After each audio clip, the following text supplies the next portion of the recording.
So we're looking here at a Greyhound market. Greyhound markets are notoriously gappy, and you can see in this particular market we've got gaps all over the place, gaps between the back and lay price. So sometimes it's better to look at the one-click screen when you're looking at Greyhounds. But I'm going to invoke a servant in this market. I've created the rule before this market has been created, tested and refined it countless times.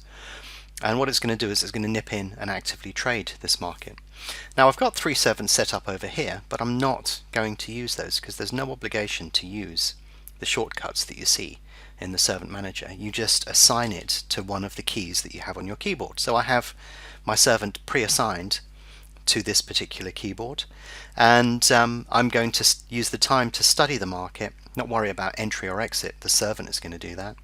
I'm going to look in great depth at this market, decide what runner I want to trade and why, and then let the servant get on with its business. So the interesting thing about what I've done here as well is if I invoke the servant, if you can see, I'm just going to hover the mouse over this particular runner and invoke the servant. Can you see it goes pending?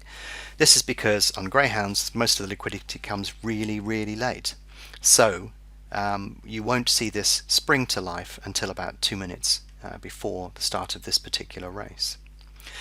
And I can do it on more than one runner if I want as well, but I'm not going to do that for the moment. We're going to wait until this gets towards 2 minutes, and then you'll see it spring to life. I almost want to count it down. 8, 7, 6, 5, 4, 3, 2, watch the icon, 1.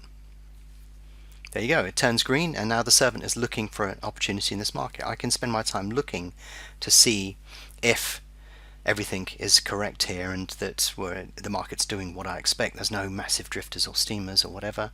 The servant just sits there patiently, scanning the market, waiting for the right opportunity. There it goes, it's found it.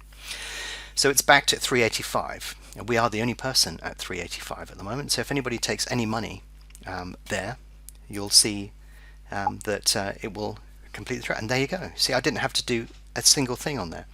Now if we like that particular position, we can go again, or we could do another particular runner. You can see the servant has started, stopped, done the trade, and closed out the position for us there. So, you know, it's done all of that for us.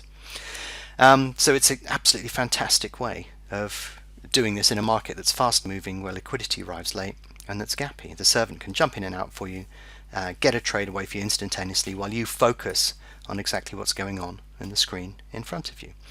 It's a really great way to trade.